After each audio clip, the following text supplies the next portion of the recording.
Jared Cole s'était toujours perçu comme un individu ordinaire, taille moyenne, physique moyen, et une carrière banale dans la coordination logistique, qui n'était qu'un euphémisme pour désigner l'assurance du transport de marchandises. Cela manquait de glamour, mais cela suffisait à couvrir ses dépenses, plus important encore, à l'éloigner de tout ce qui était ne serait-ce qu'un peu captivant. Malheureusement, le cosmos semblait avoir une vendetta personnelle contre son aspiration à une existence tranquille. À exactement 17h42, heure standard de la station, au milieu du port spatial animé de Kazara 7, une femme extraterrestre qu'il n'avait jamais rencontrée auparavant s'agenouilla devant lui. Il fallut 5 bonnes secondes à Jared pour comprendre la situation qui se déroulait devant lui. 5 secondes pendant lesquelles le temps semblait ralentir et le bruit typique du terminal animé s'estompa dans un profond silence. En l'espace de 5 secondes, il prit pleinement conscience que tout le monde autour d'eux avait cessé leurs activités pour la regarder. Elle était grande, au moins d'une tête plus grande que lui, ce qui, il faut l'admettre, n'était pas une comparaison significative, puisque Jared n'était pas particulièrement distingué en termes de taille. Sa peau était lisse et claire, avec une subtile teinte lavande. La teinte de sa couleur scintillait sous la lueur artificielle des lumières du terminal. Ses longs cheveux noirs étaient finement tressés, et ses yeux violets foncés étaient fixés sur son visage, affichant un mélange d'émerveillement et peut-être de terreur. Jared toussa, se déplaçant mal à l'aise. « Ça va ?» Elle inspira brusquement, comme si sa voix venait de valider une réalisation profondément transformative, puis elle s'inclina plus profondément, son front frôlant presque le sol. Jared recula, indiquant son intention de continuer. Proposer cette idée, je ne nécessite pas mon propre culte personnel, cependant, j'apprécie le fervor. Personne n'arrive, pas même un ricanement, un public particulièrement sévère. À quelques pas de là, un agent de sécurité murmura quelque chose dans son appareil de communication. Excellent, il était probablement sur le point d'être arrêté pour avoir involontairement perturbé un rituel sacré extraterrestre. Ce serait une discussion amusante avec son supérieur. La femme, toujours à genoux et semblant sur le point de s'évanouir ou de le proclamer le prochain empereur de la galaxie, finit par articuler « Vous ne comprenez pas ce que vous êtes. » Jared cligna. « Eh bien, c'est de mauvais augure », murmura l'agent de sécurité dans son cale à nouveau. Jared se frotta l'arrière du cou. « D'accord, écoute, je pense qu'il y a eu un malentendu. Je suis juste un gars qui s'assure que les cargaisons ne sautent pas, tu sembles me confondre avec quelqu'un d'autre. » À ce moment-là, elle leva enfin la tête, verrouillant ses yeux intensément dérangeants sur lui. « Il n'y a pas de doute. » Elle tendit brusquement la main, saisissant son poignet avant qu'il ne puisse répondre. Jared faillit crier mais se figea quand il vit Codine fixer sa peau comme si elle détenait les réponses de l'univers lui-même, ou plus précisément, elle fixait une marque sur son poignet. Ce n'était pas grand-chose, juste un léger motif argenté qu'il avait toujours supposé être une sorte de grain de beauté. Il n'y avait jamais pensé à 2 fois, mais à la façon dont elle le regardait, cela aurait aussi bien pu être un panneau clignotant. Un panneau néon qui disait prophète de l'espace Messie ici, sa voix tomba à quelque chose d'accent grave peine révérencieux, le signe du précurseur. Jared grogna, oh allez, il y eut un soupir de quelque part dans la foule rassemblée, quelqu'un s'est même agenouillé, un gars en long manteau qui avait l'air beaucoup trop excité par ce tournant des événements. L'agent de sécurité expira bruyamment et augmenta le volume de son communicateur, déclarant « Nous avons besoin d'un diplomate ici, et peut-être d'un négociateur de crise. » Pendant ce temps, Jared était occupé à réévaluer chaque choix de vie qui l'avait conduit à ce moment. Yari, c'était son nom apparemment, restait immobile. Tenant son poignet, « Tu es celui que nous avons attendu, le précurseur de la flotte perdue. » Jared expira lentement, juste au sud du précurseur, hein? Il essaya en vain de libérer son poignet. Ça a l'air très important, un gros truc, juste un petit problème. Il se désigna. Je suis plutôt du genre à dormir jusqu'à midi et à oublier de répondre à mes messages. Yari cligna des yeux. Je ne comprends pas, ouais, moi non plus. Jared murmura, Yari, apparemment indifférent à ses tentatives d'humour, continua comme s'il n'avait pas parlé, c'est le destin.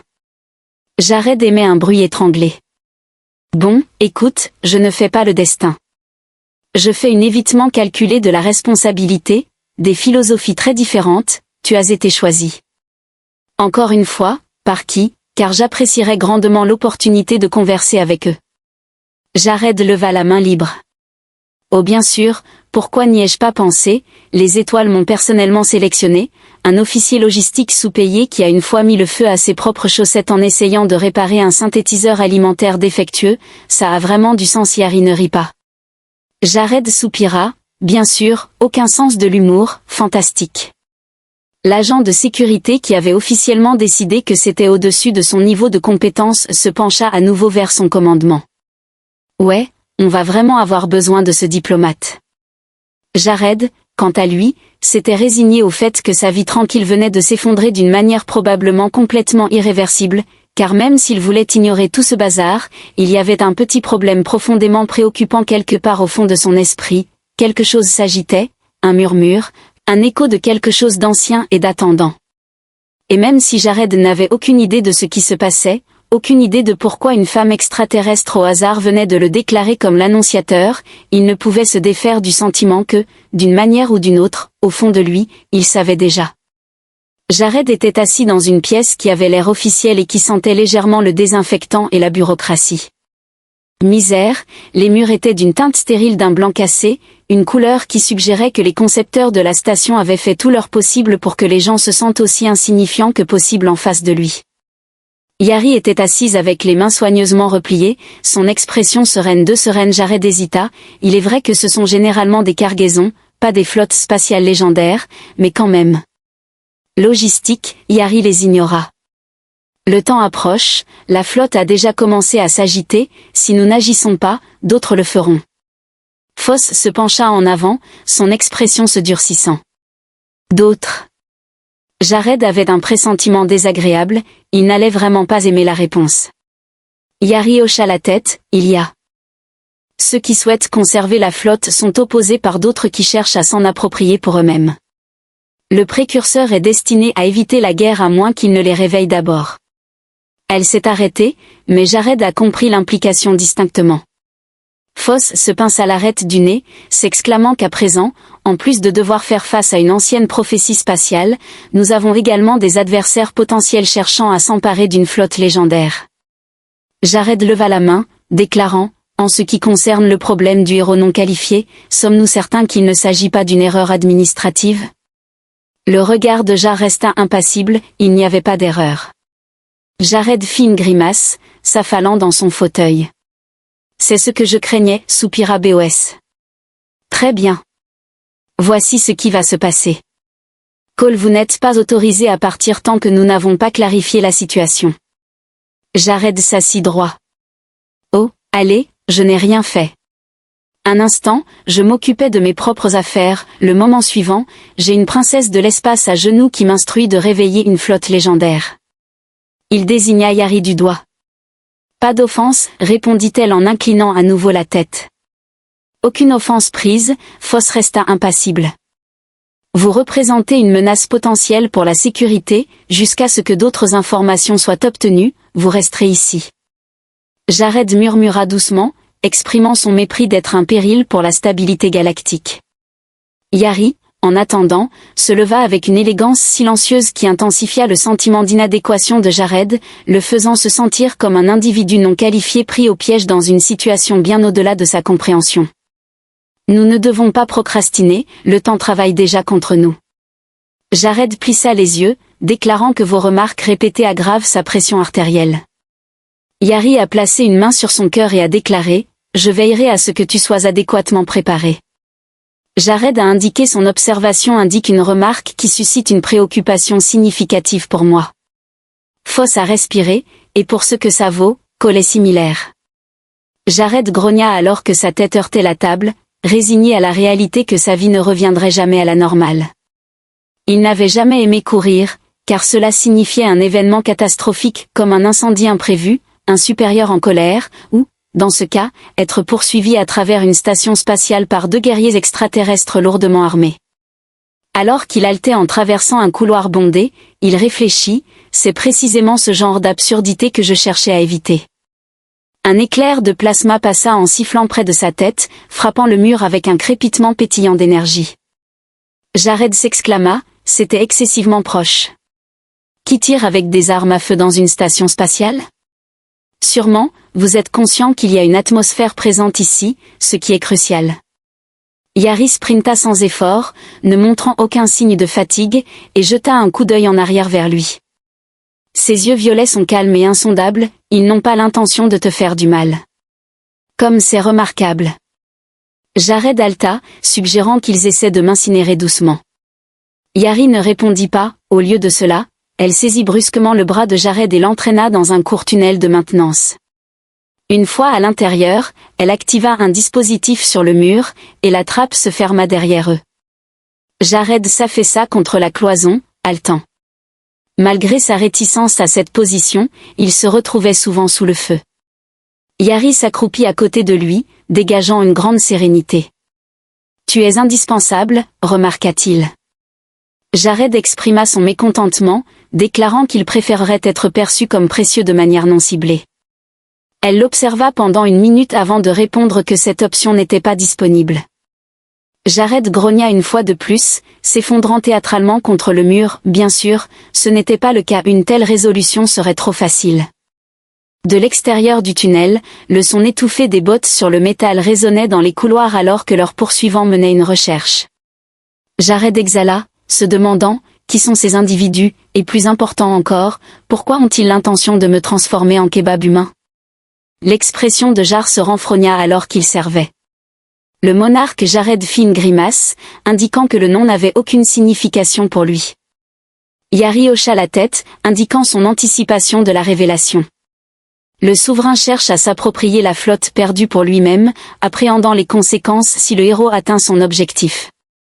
Jared se massa les tempes, reconnaissant, donc il désire la flotte pour lui-même, et je ne suis qu'un verrou de sécurité mobile. Plus que cela, répondit doucement Yari, tu es le seul capable de l'activer. Jared ouvrit la bouche, la referma, puis l'ouvrit à nouveau. Il est impératif que tu élucides ton raisonnement, car je serai exaspéré si tu l'attribues encore une fois au destin, Yari. Elle le contempla brièvement, puis, à son grand étonnement, elle esquissa un léger sourire. Les étoiles t'ont choisi, remarqua-t-elle. Jared soupira, oh, allez, avant de pouvoir continuer ses plaintes. L'attitude de Jar devint sérieuse alors qu'elle inclinait la tête, écoutant attentivement les pas qui s'éloignaient à l'extérieur. Elle se leva avec grâce et déclara, nous devons partir. Jared ne contesta pas, principalement en raison de son manque de stratégies alternatives, alors qu'il s'enfonçait plus loin dans les tunnels de maintenance. Jared s'efforça de se concentrer sur tout aspect qui pourrait élucider l'ensemble du dilemme. D'accord, dit-il après un moment, supposons un instant que j'accepte cette absurdité de l'arbinger. Jar le regarda, tu es le précurseur. Oui, je comprends cela, mais pourquoi? Quelle est précisément la fonction de la flotte perdue, et, plus crucialement, comment suis-je censé l'éveiller? Yari hésita, rien que cela n'était pas rassurant. La flotte a été établie il y a longtemps, finit-elle par déclarer, une force redoutable destinée à protéger et restaurer l'équilibre de la galaxie. Cependant, elle restait cachée, scellée, attendant celui qui portait la marque. Jared fronça les sourcils et me laissa comprendre que c'était bien moi. Alors que la guerre commence, Jared ferma les yeux avec force, reconnaissant son inévitabilité. Ils avancèrent en silence pendant un certain temps, manœuvrant à travers le labyrinthe de tunnels jusqu'à ce qu'ils émergent finalement dans une baie de chargement mal éclairée. Jared inspira profondément et demanda, « Quel est le plan ?» Yari se tourna vers lui, déclarant qu'il quittait la station. L'estomac de Jared se noua alors qu'il s'exclama, « Attendez, vous ne pouvez pas rester ici, ce n'est plus sûr. » Yari croisa son regard avec assurance. Jared poussa un soupir prolongé et fatigué. « J'aurais dû signaler ma maladie aujourd'hui. » Yari haussait un sourcil, cela aurait-il fait une différence? Jared soupira probablement pas et avec cela, il la suivit à contre-séhur vers le vaisseau en attente, pleinement conscient que sa vie ne serait encore jamais normale. Jared n'aurait jamais pensé se retrouver devant un panneau de contrôle plus ancien que la civilisation humaine, sur le point de faire quelque chose qui pourrait soit sauver la galaxie, soit déclencher accidentellement une sorte de protocole de fin du monde ancien. Honnêtement 50 à 50 chances la chambre était immense, ressemblant à l'intérieur d'une lune creuse, ornée de colonnes imposantes en métal et en cristal qui émettaient une faible luminescence. Des symboles flottants inhabituels scintillaient dans l'air, se déplaçant comme s'ils étaient animés. Le corps de commandement de la flotte perdue était resté enseveli sous les sables de Khazara 7 pendant des millénaires, caché jusqu'à l'arrivée du prétendu précurseur qui l'avait réveillé. Malheureusement, c'était bien lui. Jared soupira, indiquant que c'était la dernière occasion de se retirer, des opinions divergentes. Yari, se tenant à ses côtés, haussait simplement un sourcil. Jared soupira, réalisant que le son des explosions lointaines résonnait à travers les corridors souterrains, les forces du souverain étaient enfin arrivées. Le temps pressait. Il se retourna vers la console, observant que la marque, ce symbole lumineux irritant sur son poignet, pulsait en synchronie avec les lumières de la chambre, comme si elle était en harmonie avec la technologie ancienne dissimulée à l'intérieur. Il murmura en se frottant les tempes, « Je n'ai qu'à le toucher. » Yari hocha la tête, « Il te reconnaîtra. » Jared hésita, demandant, « Sommes-nous absolument certains que cet appareil ne dispose pas d'une fonction d'autodestruction instantanée ?» Yari se contenta de le regarder. Jared soupira, dépourvu de tout sens de l'humour. « J'oublie continuellement cela. » Il prit une profonde inspiration, étendit la main et posa sa paume sur la console pendant un moment. Par la suite, une vague d'énergie parcourut la chambre, propulsant des vagues de symboles lumineux vers l'extérieur. L'ensemble du complexe souterrain trembla alors que des systèmes cachés s'activaient pour la première fois en un millénaire. Jared recula, reconnaissant le son sinistre. Cependant, Yari sourit en murmurant, « La flotte se réveille et elle avait raison, à travers Khazara, c'était évident. » Sept navires colossaux, longtemps ensevelis sous les sables, commencèrent à s'élever. Ces vaisseaux formidables, élancés et menaçants, émergèrent de leurs anciens sépulcres, leurs coques illuminées d'une énergie revitalisée. L'atmosphère vibrait de l'immense puissance qu'ils émettaient. Le poignet de Jared s'illumina alors que la marque s'intensifiait, transmettant une dernière poussée d'activation à travers la chambre. Une voix, profonde, mécanique et incroyablement ancienne, résonna. Résonnant à travers les halls, le précurseur reconnut l'autorité de commandement conférée, anticipant les directives. Jared cligna des yeux, s'exclamant « Oh, c'est nouveau » avant de pouvoir articuler quoi que ce soit de plus. Le sol trembla violemment, non pas à cause de la flotte, mais parce que les forces du souverain avaient enfin infiltré la chambre. Une escouade de figures armées a surgi, les armes au poing. À leur tête se tenait une grande silhouette vêtue d'une armure noire majestueuse, le souverain dépeint en personne. Son visage dissimulé derrière un élégant masque argenté, mais Jared sentait son regard fixé sur lui. « Vous n'avez aucune idée de ce avec quoi vous vous mêlez », déclara le souverain, sa voix aussi glaciale que le vide. Jared exhala, « Oh, soyez assurés, je suis parfaitement conscient. » Le souverain leva une main pour désactiver la flotte. « Éloignez-vous, vous ignorez le pouvoir que vous libérez. » Jared observa Yari, qui restait calme et stable à ses côtés. Il détourna ensuite son regard vers la figure imposante devant lui et les colossaux vaisseaux de guerre qui s'éveillaient maintenant suspendus au-dessus du désert. Pour la première fois de sa vie, il ressentit un sens clair de la direction.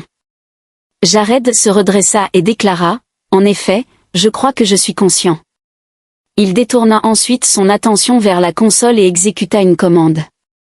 La flotte a activé son protocole de défense. Identifier la force non létale des adversaires. La chambre résonna alors que la flotte obéissait, les vaisseaux manœuvraient à l'unisson, leurs moteurs s'allumant alors qu'ils se repositionnaient. Des impulsions d'énergie non létale ont été déchargées depuis les vaisseaux, incapacitant instantanément les forces du souverain sans faire de victimes. Leurs armes ont court-circuité, et leurs navires ont perdu suffisamment de puissance pour neutraliser la menace sans infliger de destruction. Le souverain recula, demandant, « Que faites-vous » Jared soupira, vous empêchant d'utiliser cette flotte comme votre propre équipe de démolition. Il croisa les bras, indiquant qu'il croyait avoir triomphé. Le souverain le regarda, puis la flotte planant au-dessus, comprenant que ses forces avaient été entièrement manœuvrées. Après une longue pause, il se tourna et s'en alla sans prononcer un mot de plus.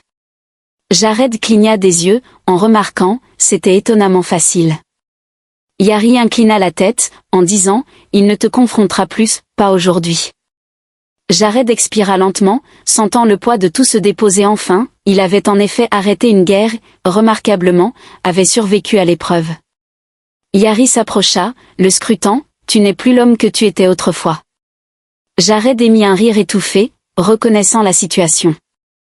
Il jeta un coup d'œil à son poignet, où la marque du précurseur, n'étant plus douloureuse, pulsait doucement, rappelant que sa vie avait irrémédiablement changé. Pour une fois, il accepta cette réalité. Il se tourna vers Yari et demanda, « Que se passe-t-il maintenant ?» Elle répondit avec un sourire sincère. Modeste mais authentique, la flotte perdue possède à nouveau un commandant. Jared a expiré, exprimant son mécontentement face à la responsabilité supplémentaire. Elle haussait un sourcil et demandait s'il voudrait revenir à la gestion des expéditions de fret. Jared ouvrit les lèvres, puis les referma, malgré la terreur et la folie de toute l'aventure, il ne pouvait pas envisager de revenir. Eh bien, si tu le formules de cette façon, Yari acquiesça, la flotte attend ton commandement. Jared se tourna vers la console illuminée de la flotte désormais sous son commandement, et pour la première fois, il ne se sentit plus accablé, au lieu de cela, il se sentit comme un précurseur. Il sourit et dit, « Très bien, voyons où cela nous mène », et sur ce, la flotte perdue s'éleva à nouveau vers les étoiles.